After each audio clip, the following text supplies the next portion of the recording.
Hey everybody, my name is Deejones, and this is Music Lifestyle on Evaloaded TV. Nothing is impossible with God. Nothing is impossible with God. Nothing is impossible.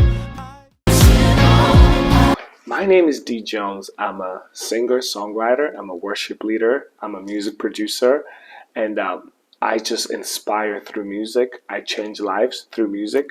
I write songs that, connect people with God. That is my life's purpose, and that's what I love to do. I was born to create music that will change lives. This is what I love to do, and this is what I've done all my life. Well, my greatest challenge as an artist or, as a music minister is waiting. Let me explain.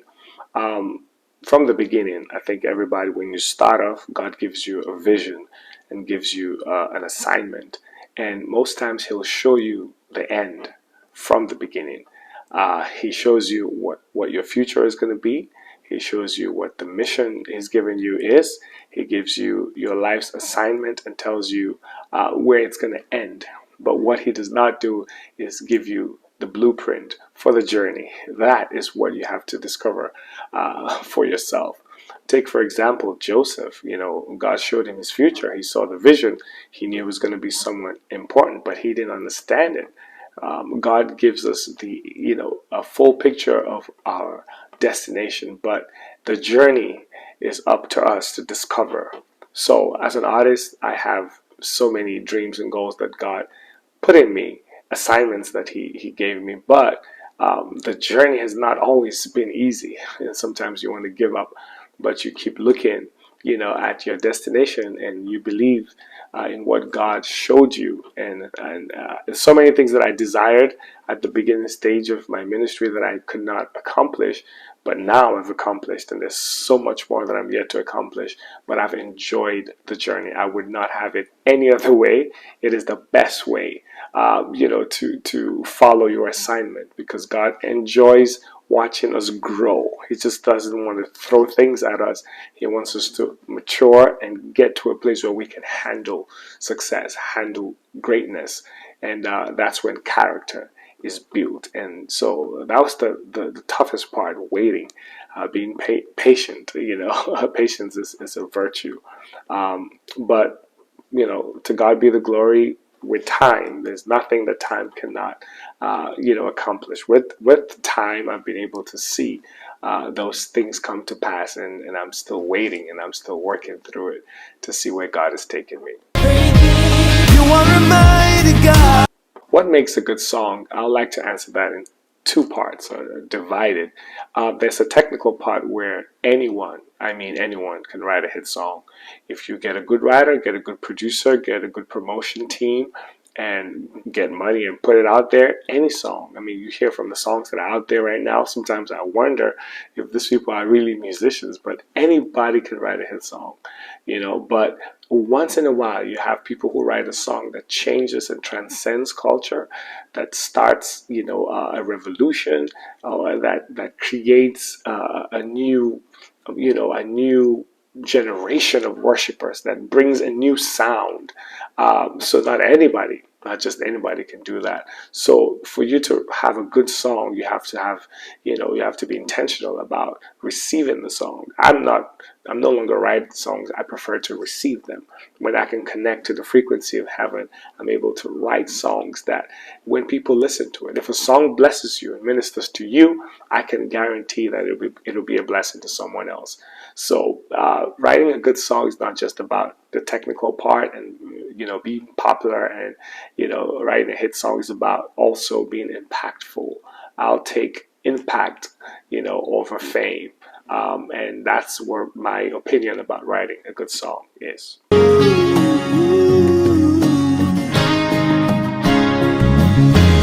The evolution of gospel music, listen, it has evolved. I always tell people this: if you don't evolve, you will dissolve. You have to evolve. Sound is constantly changing, style is constantly changing, but the message is always the same. The Bible says, God is the same yesterday, today, and forever. But also, the Bible also says the steadfast love of the Lord never ceases. His mercies never come to an end. They are new every morning. Even God evolves. So if God evolves, we ought to evolve. Gospel music has evolved. New artists have come, changed the sound, kept the message. I see younger people come in with fresh ideas and just a fresh new approach of reaching people. And I think that's important. You cannot keep doing the same thing over and over again. That's insanity. So gospel music has evolved from when I started. Oh, of course, the sound has changed. The music has gotten better. It has become more radical. I'm a radical praiser. I love it. It's become more radical. It's become more, relatable. People can relate. It's not boring. I don't think at this stage in music ministry you say gospel music is boring. That's no longer the case. Whatever you're looking for, whatever genre you're in, there's somebody who's dominating for God and putting out excellent music. It's just about, a matter of you finding and reaching out to those people. So definitely, gospel music has evolved massively. Hey, you turn my morning into day. Well, there's no doubt that social media has completely changed the game. There's no more middleman. You can sit down in your bedroom and reach 100,000 people, 1 million people. It's incredible the power of social media right now. As a creator, as an artist, singer, songwriter, you create music for people. And the moment you can reach them, the power to reach them instantly, I think it's just life changing. So yeah, it's really just had a major impact on how we get our music out there. And with everything, there is also pros and cons. At the same time, social media has created a new monster where up and coming artists begin to compare themselves, with people doing better than them, and it kills their creativity, and it's created clones. People are beginning to sound like other people, trying to be like other people, and begin to compare their lives and successes, and it's a dangerous place to be in. And so you have to have a balance and use social media for what it was designed for, which is a tool to reach out to people, and not a place to go and feel sad about what you don't have and compare yourself. The grass is not greener on the other side. It's green where you water it. So you got to focus on your assignment in your ministry and your gift, and use social media to just reach out to the people that you're assigned to.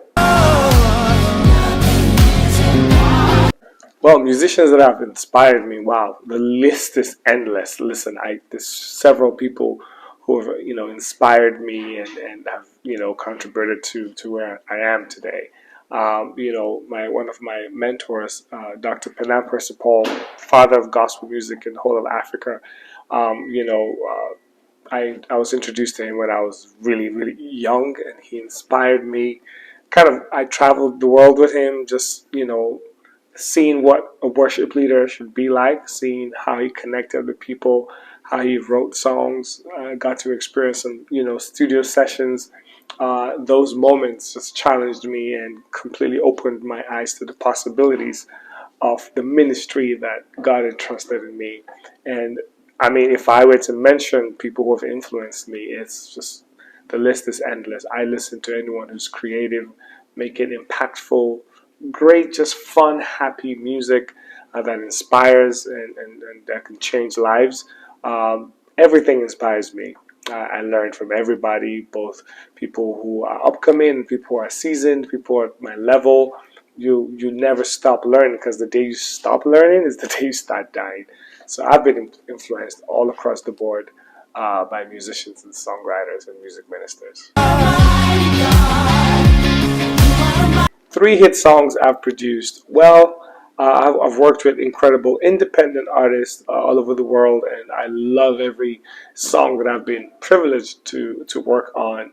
But the popular ones that you probably would have heard of, is an incredible worshiper and an incredible international recording artist, Sinach, that I had the privilege to work with. We're still working together. Waymaker, I Know Who I Am, Great Are You Lord, Awesome God. She's written incredible anthems that has transcended the way we worship. She's been amazing, and she's still amazing. We still work together. She's incredible. Those are some of the few songs, and my personal songs: "Big God," "Lift Him Up," "Heaven's Song," "Nothing Is Impossible," and the list is just endless. God has been just gracious to me to allow me work on incredible music. Nothing is impossible.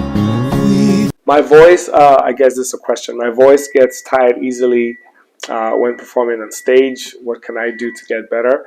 Every singer needs to pace themselves. I think what your body needs is rest, in between performances and singing. If you're going to sing for more than 3 hours, you need to have 2 days of vocal rest.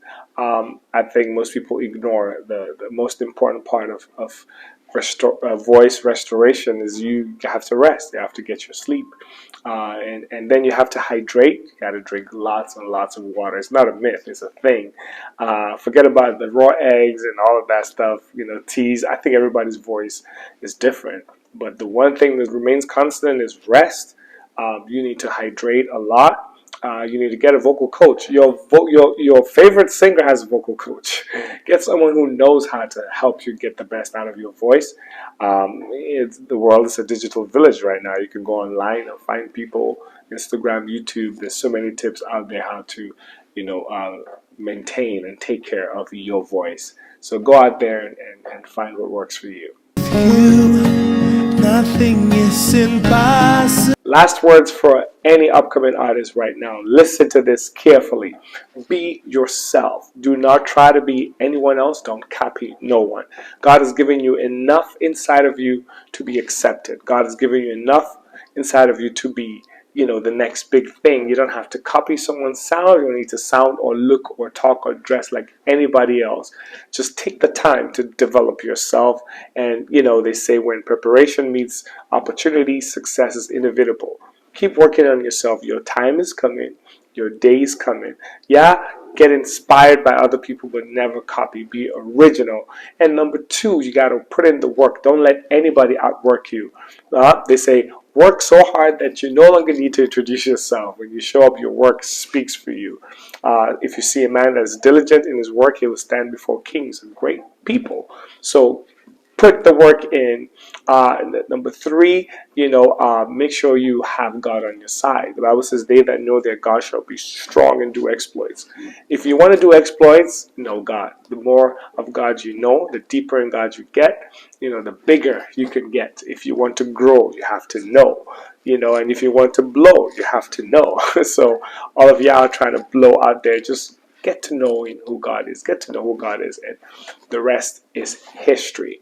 And be patient. Everything takes time. Your season will come. Your time will come. Just be ready when it happens, and stay humble. Don't be proud. Don't you don't try to cut corners. There's no such thing. Success is a long and very long road. You got to put in the work and wait for your time. And if you're ready, if you're prepared, when your time will come, and the world will soon know who you are. So this has been a wonderful interview. Thanks for having me. And then I look forward to seeing you guys in the future. God bless you. Peace. With God, nothing is impossible. I believe.